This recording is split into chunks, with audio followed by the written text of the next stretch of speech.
zigzag entre voitures sous les rails du métro aérien. Voilà l'image inoubliable, pour ne pas dire iconique, de la course-poursuite de The French Connection. Un plan qui, par sa longueur, en devient quasi hypnotique et apporte un aspect hyper réaliste à toute la séquence. Oh, doucement, remets-nous dans le bain, mon petit gars. Ok, bienvenue donc dans une série de 6 épisodes dédiés à l'analyse de la course-poursuite de The French Connection. Alors, on a déjà vu qu'elle repose sur un double suspense. On a vu également comment le montage alterné des scènes, de Nicoli à bord du train qui sème la terreur et de Popeye pied sur le plancher, réussit à en exacerber la tension pour nous captiver de bout en bout. Pour ce 3e épisode, embarquons dans la Pontiac et parlons de ce fameux plan caméra au ras du bitume, tourné, vous allez le voir, dans des conditions incroyables et discutables. Mais oui, on ne va pas parler que de ça. Et c'est-à-dire ? Eh bien, par exemple, comment Fright King réussit à insuffler rage, détermination et frustration dans la course de Popeye. enfin, la pièce de résistance. Alors, à quoi ressemble la progression de la course de notre flic enragé ? Eh bien, on peut découper la course-poursuite en 3 parties distinctes. Première partie, pied sur plancher, il tente de rejoindre la station suivante avant le train, ce qu'il réussit. Mais Nicoli ayant pris le contrôle de la locomotive, Popeye doit reprendre le volant et mettre les bouchées doubles. Donc une deuxième partie où on passe à la vitesse supérieure, et c'est donc précisément là qu'on dévore littéralement la route avec ce fameux plan filmé au ras du macadam. Et qui dit vitesse excessive, dit risque d'accrochage en tout genre. Il emboutit donc une voiture, puis un camion, manque de renverser une femme avec son landau, et in extremis évite de s'aplatir contre un mur. Troisième partie, la donne change. Nicoli a perdu le contrôle de la locomotive. C'est l'accident et c'est alors que Popeye, décidément increvable, réussit à mettre la main sur le tueur et le tient en joue. Eh bien, dans le genre pugnace, il l'a pas lâché l'oustique. Oui, sa détermination est si forte qu'il ne vaut mieux pas croiser son chemin. Alors, en ayant maintenant la structure de la séquence sous les yeux, on voit clairement la progression. Première partie, pas d'accident. Deuxième partie, on cumule les accrochages. Ok. Mais regardons cela de plus près et pour commencer, comment Fright King s'y prend pour présenter les éléments de base de la course. En l'occurrence, la difficulté de poursuivre un train qu'on a peine à deviner au-dessus de soi, tout en se faufilant le pied sur le plancher dans la circulation. C'est parti pour une analyse des 6 plans de cette première scène. 1. Une vue en plongée qui nous signifie immédiatement que Popeye est en contrebas du métro. Le cadrage isole le véhicule, la circulation est ainsi hors champ, pour ne pas dire inexistante. Eh oui, Popeye se croit tout seul avec une seule chose qui compte, traquer Nicoli.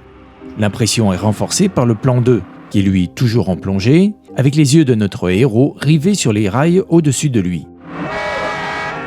Le plan qui suit, en revanche, nous fait faire un saut brutal dans la rue, et avec le coup de klaxon, la voiture qui déboule, il nous ramène à la réalité du monde qui entoure Popeye. Non, tu n'es pas tout seul sur une piste de course, t'es en pleine ville avec d'autres personnes qui roulent. Ainsi, dès les premières secondes, le montage exprime clairement la difficulté auquel sera confronté Popeye tout au long de la course-poursuite. Garder un œil sur les rails au-dessus de lui, l'autre sur la route. Reprenons. Voilà, maintenant Popeye a pris conscience du danger, fini les regards au ciel, il est maintenant concentré sur ce qui se passe devant lui. On passe maintenant à un plan de face de la Pontiac. Ça, c'est ce qu'on appelle un plan badass. Oui, c'est sûr, il a de la gueule. Par la combinaison du travelling arrière, un cadrage qui place le véhicule au centre de l'image, filmé au niveau de son pare-choc, l'utilisation d'un grand angle qui a pour effet d'accentuer les perspectives, la voiture nous paraît massive, puissante et menaçante. On sent donc maintenant avec quelle énergie Popeye s'élance sur la route, prêt à user de son pare-choc pour écarter tout ce qui se trouve sur son passage. Voilà, ce montage nous permet de comprendre que Popeye s'élance avec énergie dans la traque d'un train situé au-dessus de lui, au risque d'en oublier la circulation. La petite mise en bouche, quoi. Oui, si on veut, mais plus qu'une mise en bouche, il s'agit là d'exposer les contraintes et risques du protagoniste. Ça paraît tout bête, mais c'est primordial pour que le spectateur puisse pleinement ressentir l'action qui suit. Et pour terminer la séquence, il ne reste plus qu'à présenter les éléments clés d'une course-poursuite digne de ce nom, les obstacles. In New York City, there are thousands, hundreds of thousands of people on the streets at all times. Encore lui ? Écoute comme il est malin. I want to integrate these crowds into the chase. I'm not simply going to clear the streets, put my chase car on the street and let it go through uninhibited. Vous l'aurez donc compris, les obstacles que doit surmonter Popeye pour atteindre son but, à savoir rattraper Nicoli, c'est tout simplement la population de la ville, des innocentes personnes au volant de leur véhicule. Voilà donc comment se termine cette première scène. Une vue sur la route avec son lot d'obstacles qui empêche notre héros d'avancer. Et avec l'instabilité de l'image soumise à la conduite erratique de Popeye, nous voilà d'emblée sous pression. Ouais, on s'y croirait en plus. Alors là, il faut que je vous parle du tournage. Vous vous rappelez qu'on est en 1971 et autant vous dire qu'on est encore loin des effets numériques qui permettent d'ajouter artificiellement des voitures. Alors toute la circulation qu'on perçoit à travers ce pare-brise est bien réelle. Mais ce n'est pas tout, car ici, pas de mise en scène, juste le véritable trafic automobile des rues de New York. Car tout a été filmé à l'insu de la population, sans aucune autorisation. C'est ce qu'on appelle des plans volés. Along the way, it was all improvisation. It was stuff like, can we shoot on that street over there? Well, I don't think so. We got to talk to 500 store owners. Fuck it, let's just shoot over there. Okay, let's go. Et au final, c'est clair, avec tout ça, il se dégage un certain parfum d'authenticité. Mais quand il met les gaz, mec, ça peut pas être filmé comme ça. Ah oui, ce fameux plan iconique de la course-poursuite. Eh bien si, et c'est Bill Hickman, le cascadeur déjà responsable de la course-poursuite de Bullitt, qui en est l'auteur. He said, you want to see some hairy driving? I said, yeah. He said, you got the balls to get in my car? I'll show you some fucking driving. Friedkin accepte le défi et grimpe dans la voiture, mais sans le chef opérateur qui les prend pour des fous dangereux. I was upset. He knew I was upset. I said, it's dangerous, it's absolutely wrong. I think it's terrible to do that. Et c'est donc dans une rue bondée avec d'innocents civils que Bill Hickman s'élance à 140 km/h avec une caméra placée à l'avant et pour seule protection un gyrophare sur le toit de la voiture. Et comme en témoigne Randy Jurgensen, ex-détective qui joue le rôle d'un agent de police et qui était à bord de la voiture, William Friedkin ne le retenait pas vraiment d'appuyer sur le champignon. I sat in the passenger side. I was wrapped in a mattress, and Billy Friedkin was in the back, kept saying to Bill Hickman, give it to me, only once, we're doing it. This is fucking great, do it. And Bill Hickman responded. Donc ce fameux plan, c'est pas du chiquet. Alors certes, nos deux lascars sont plutôt couillus, mais leur délire aurait pu coûter la vie d'innocentes personnes. Et là, franchement, la question se pose, le jeu en valait-il la chandelle? Eh oh, t'es parti pour nous faire la morale ou quoi? Ok, je m'égare, ce n'est pas le propos de la vidéo. Alors revenons à la scène 1. Elle se termine donc par ce plan vu sur la route, qui préfigure le parti pris de toute la course-poursuite. Embarquer le spectateur dans la voiture. C'est très clair lorsqu'on voit la scène 2. Friedkin met le paquet en privilégiant ses plans sur la route très réalistes. Et pour leur donner une dimension plus dramatique, il insère simplement des plans sur Popeye au volant, dont la tension et le bouillonnement interne est remarquablement interprété par Gene Hackman. Et maintenant, observez comment Friedkin réussit à faire grimper la tension dans la seconde partie, lorsque Popeye, réalisant que Nicoli a pris le contrôle du train, est sous pression maximale. Il reprend le même motif de montage, vu sur la route entrecoupé par les réactions de Popeye, mais en switchant chacun des deux sur des plans plus saisissants et dramatiques.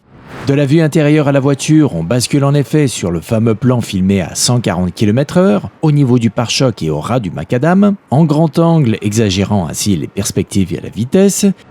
Et pour le plan sur Popeye, on bascule d'un plan de profil à un gros plan de face où Gene Hackman nous livre une galerie d'expressions allant de la colère à l'hystérie en passant par la frustration qui tenaille son personnage retenu dans une circulation qui l'empêche d'avancer aussi vite qu'il le voudrait. Ce motif de montage, vu sur la route plan sur Popeye, prédomine donc toute l'action. Et c'est autant sa constance qui apporte une grande lisibilité à toute la course-poursuite que son évolution en termes de cadrage qui génère une forte tension. T'es sûr qu'il n'y a pas un petit plan badass de la bagnole? Des plans comme celui-ci, à l'extérieur de la voiture? Eh bien non, il y en a que très peu sur toute la course-poursuite. Pourtant, tout le monde fait ça, mettre des plans badass. Non mais arrête avec tes histoires de plans badass. Oui, cependant, il a raison de le souligner. Forte perspective, passage au ras de la caméra, le tout monté de façon très cut, c'est pas peu de dire qu'on retrouve quasi systématiquement ces fameux plans badass et ce style de montage dans toutes les courses-poursuites. Dommage, ça aurait pu être cool. Oui, je ne dis pas le contraire. Pour dynamiser une course-poursuite avec l'assurance d'en mettre plein à la vue du spectateur, c'est toujours très efficace. Mais Friedkin opte pour une mise en scène peu réaliste et préfère filmer son conducteur que la carrosserie de la voiture. Et avec son parti pris de nous coller dans la vision de cette route dévorée à pleine vitesse, entrecoupée par les expressions intenses de Gene Hackman, il réussit à élever sa course-poursuite au niveau d'une expérience viscérale qui mêle frénésie, rage et furie. Et de façon sourde et subtile, il se joue autre chose encore. Deux aspects purement visuels qui résonnent avec le bouillonnement interne de Popeye. Le premier, traquer l'invisible. Et oui, ça paraît évident, mais rendez-vous compte, le véhicule que notre héros poursuit étant au-dessus, et non pas devant, un peu plus loin sur la route, comme dans la plupart des courses-poursuites, l'insistance et la répétition de ces plans laissent donc une impression étrange. Car l'objectif même de la traque y est absent. Il n'y a pas de but dans cette image, il n'y a rien à rattraper. Et à l'étrangeté de cette vue sans proie à poursuivre s'ajoute un couloir oppressant. Cette route en ligne droite, ce chemin de fer qui la surplombe et toute cette circulation qui parasite l'image nous piègent comme dans un couloir sombre et étriqué. Et regardez ces plans où la caméra se contorsionne pour essayer de repérer le train au-dessus de nous. Une forte sensation d'étouffement se dégage. En plus d'être couillus et hyper réalistes, ces fameux plans apportent donc un climat anxiogène et claustrophobique à la course-poursuite, et de fait accentuent l'état émotionnel de notre héros. Car que s'est-il passé l'heure qui a précédé ? Filature après filature, Popeye s'est investi corps et âme dans la traque de la French Connection. Et lorsqu'il pensait avoir atteint son but, tout s'est écroulé. Mené en bateau par le gros bonnet de l'organisation et cerise sur le gâteau, retiré de l'affaire. Alors, à travers cette course-poursuite qui arrive pile après ses coups durs, c'est toute la rage et la frustration bouillonnant au fond de Popeye qui s'expriment. Ce couloir oppressant et sans fin, dans lequel on s'engouffre à pleine vitesse, à la traque d'une proie invisible, la souffrance du personnage, tout autant que sa détermination, ce n'est pas juste dans une voiture, mais c'est bien dans les affres de l'obsession d'un flic pour son enquête que Freaking réussit magistralement à nous embarquer. Tu causes, mais t'as oublié toute la tôle que le flic emboutit à force de bourriner comme un malade. Fais-moi plaisir. Eh oui, bien sûr, l'intensité de la séquence et la furie de Popeye reposent aussi sur la mise en scène des accrochages. Mais ça, c'est pour le prochain épisode. Clap de fin pour ce 3e épisode. J'espère encore une fois vous avoir fait découvrir une nouvelle facette de cette course-poursuite et par la même occasion le cinéma de William Friedkin qui mise toujours, comme vous avez pu le voir, sur clarté et simplicité. N'oubliez pas de vous abonner et tout, et rappelez-vous, tout ça c'est du cinéma, alors la voiture en toute modération, mais des films en profusion en salle ou en DVD Blu-ray.